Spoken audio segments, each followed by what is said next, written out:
liking her tongue either? We are in Lakeside, California. It's a beautiful day. It's actually April 22nd, 2026, Legacy, say it again. Lionel's Legacy.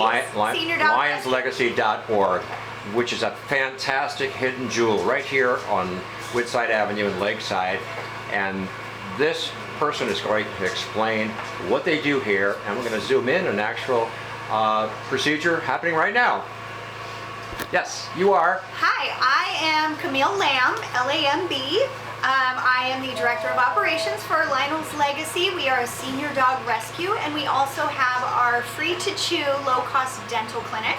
So that's what's going on right now. We have a patient under anesthesia right now getting her dental. This is Stella.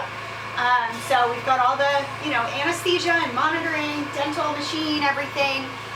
We hire licensed RVTs and a veterinarian to oversee everything and perform the procedures for the day.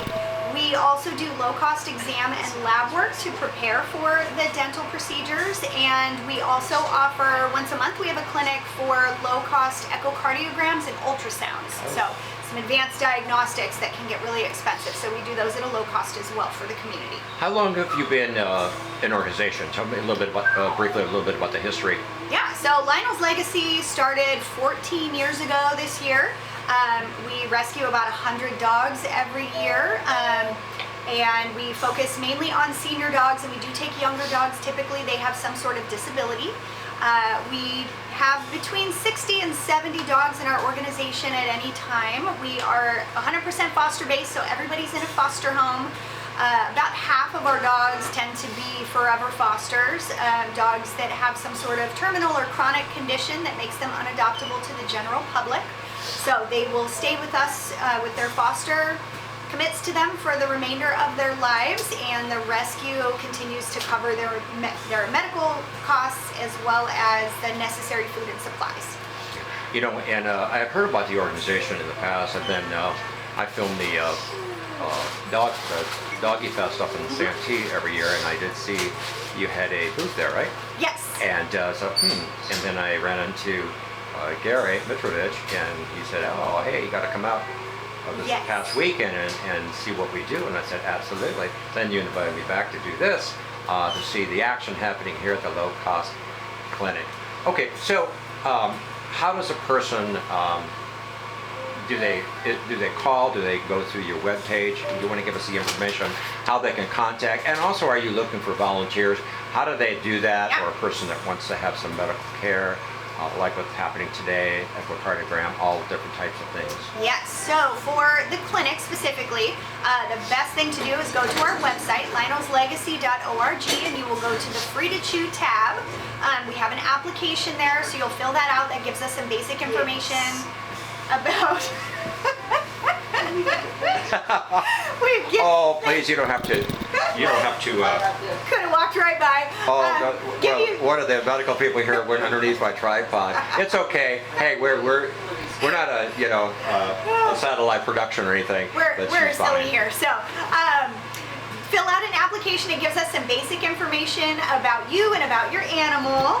This is Hillary. She's one of our main RVTs. We're going to beat them in a second here. That is so beautiful. Yeah. That's a Kodak moment. Fill out the application.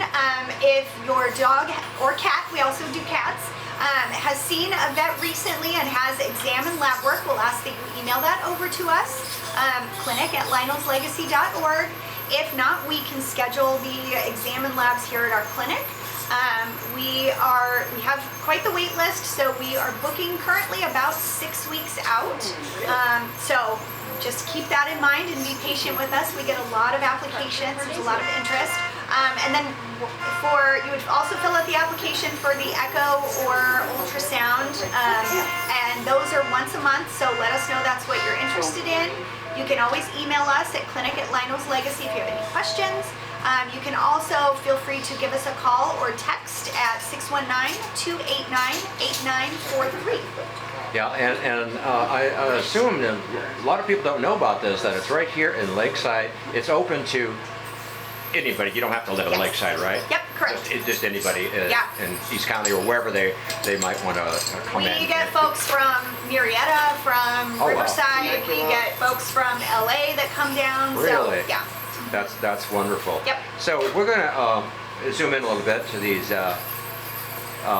veterinarian people over here, and I'm gonna actually take this off and come over there and get a little close up this little puppy. And actually, the owner of this puppy is here, and she's observing. So we'll come around here I need Zoe. and We need Dr. Schaefer. Okay. Not do a emergency. close up. What's the little puppy's name? Stella. Oh, and by the way, there's dogs waiting in here somewhere, Is who? or done. Okay. There's a dun dog down there. A dun dog. Yep. Oh, the long-haired little dog, right? Okay. And who's next after this? Malachi. Oh, okay. Oh, the shepherd? Yep. Oh, wow. And what, ladies? I can be the What are we narrator doing all day. here? We are doing a What? general What's in the movie? anesthesia dental cleaning. We start with, we anesthetize them fully. We put all our monitoring equipment on, and then the first thing we do is we take x-rays of the teeth. So over there on that screen are all the x-rays of this dog's mouth. Oh. Then we get the doctor to come in and help us decide what teeth may or may not need to be extracted. A lot of these little dogs especially need to have teeth pulled. So then they make a plan of which teeth are going to come out, which ones are going to stay. We extract the bad ones and then clean and polish the healthy ones. Do the other side, same thing, and then we wake them up, they recover, and they go home with a nice, clean, healthy mouth. And just if the dog's basically a healthy dog with basic care, and I know every situation is different. About how often should a person consider that? You know what? Maybe my dog should have their teeth looked at. I would say a minimum of yearly. Every animal should have a yearly exam where the doctor can do a full body exam, look in the mouth, look in the ears, look in the eyes, feel the abdomen. Some dogs need dentals more than once a year. Little dogs especially, this is a little Shih Tzu. Yorkies, Chihuahuas tend to need more frequent dental care, but at least once a year they should have an exam to evaluate everything, but definitely evaluate their teeth. Okay. Well, we'll come over here and look at this little puppy. And is she right? Is she almost done, or is she? No, we just started. Oh, she just started. Yeah, some dentals, the first 2 dentals we did today took an hour and a half each. Oh, wow. Sometimes we do dentals that take literally 20 minutes. Oh, Depends okay. on what needs to come out. A lot of dogs come in that are already missing a lot of teeth, so we still take x-rays, but we don't have to pull as many if they're already missing. Okay. This dog has a lot of teeth, but she's also missing some. So Brienne is right now going through the entire mouth and charting. We're gonna come in here. Yeah, so she's using a dental probe to see if there's pockets, if there's exposure in between the roots, and then her and Dr. Schaefer will evaluate those teeth, check the x-rays, and decide if they need to come out. And then we chart everything so we can put that in the record. Yeah. Well, that's amazing, and the work you do here, and I want to thank you all for this opportunity. You're welcome. And I'm sure most of all the dogs, or if they can talk, they would probably be thanking all of you that you're taking great care of them. Any words, Doctor? You are? I'm Dr. Schaefer. And what can you tell us anything about what's happening today, or your association with this organization? What's that? Your association with this organization? How long have you been connected? I have been with them since we started doing dentals about 1.5 years ago now. Almost 2 years now. Yeah. October 2024, right? Yep. Yep. And got involved because I just think it's a really great mission to, in general practice, dentals can be thousands and thousands of dollars, but it's the thing that dogs, especially as they're aging, need the most, just to be healthy and comfortable. So I think it's a good thing that we can offer it to the community. Yeah. Well, thank you again. We're going to go out here and take a look at some of these pups here. Yeah. And yeah, you can move that out of the way. I'm going to go out here. And here's some, look at this beautiful shepherd. Malachi is waiting for his dental. Oh, he is? Yes. Oh, he's a big, Yep. big guy. And we've got a ton of little dogs here. And look at this. Laura can tell How you all comfortable about the they. rescue side. Okay. You want to Let me come come on in over? here. You're more than welcome to come on over. Okay. I'm talking about the rescue side. Okay. Watch your step. I just got out of, okay, oops. All right, so there's a bunch of little dogs here, and they're saying hello. Look at this. Oh, they spell my group. I used to have 7. I'm down to 4 right now. They're getting older. Oh my goodness. But I have a rat, so. Oh, then you're part of our club then. Yeah, right. Okay, look at this little guy. So, what can you tell us about the foster or the program with the pups here? Yeah, so this is actually a picture of Lionel. So this is the old geezer who started it all.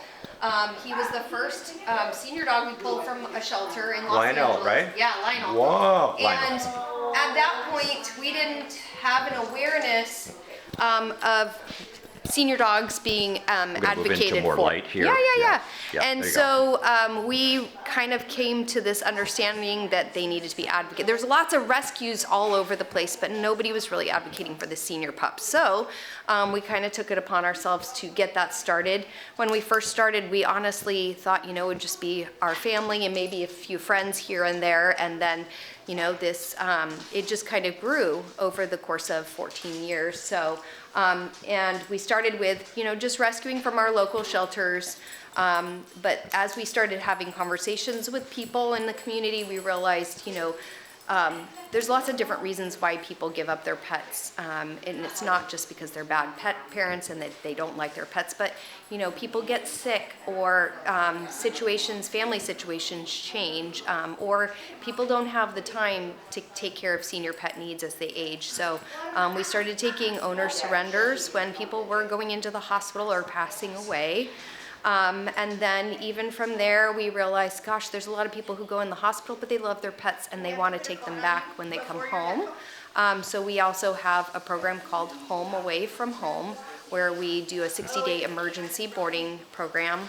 And in fact, Alan and Cody are part of that program. Nala is also part of that program. So these are situations where, maybe people don't have family members in town, they don't have options, they end up in the hospital, and we'll get phone calls from the hospital say, hey, we have somebody here and their pet's sitting at home and they have no one to advocate for them, so we'll help in situations like that. We also found out that people love their pets and want to keep them, but they don't have the resources for all the cost involved with care. So we started a program about 9 years ago called Keeping Pets Home, and it's a financial assistance program. So in addition to our low-cost medical clinic here, we also provide financial assistance when people need to get into their local vet for various things for their pet, but they can't afford it. And that allows those people to keep their pets. It's one less pet that we have to rescue, and ultimately the best case scenario is that people get to keep their pets and pets get to stay in their homes. So, yeah, we're trying to kind of address all the different needs that kind of come up as far as pet ownership, especially as pets age. So, yeah. Yeah, and so before we end, and also, it takes a lot of resources too, not just people power and the volunteers and so forth, but funds. So, Yeah. if people want to donate, is there that it's on their webpage? Yeah, Okay, so great. you can go to our website, lionelslegacy.org. There's a whole donation page. Okay. You can donate towards particular pets because a good portion of our pets are what we call the forever foster, based on medical conditions where they stay with us for life. So we have those pets, undergo annual vetting. They also, a lot of them require monthly medications, specialized food, things like that. But yeah, you can go to our website to donate. Also get involved. We love having people come here to the center. We have volunteer hours every weekend. We need help with, giving the dogs baths, taking them for walks, organizing all of our supplies, things Yep. like that. So our center's set up as a resource for the community too. So if you are in the community and you need dog bowls or dog beds, and leashes and collars and even personalized tags, we have the ability to provide that as an additional resource for people if, that's just cost restrictive. So. Well, I want to thank you so much, and all the people here and especially the dogs. Look at this, that cutie pie over there just waiting against the little guardrail there. That is so great. Thank you again. You are so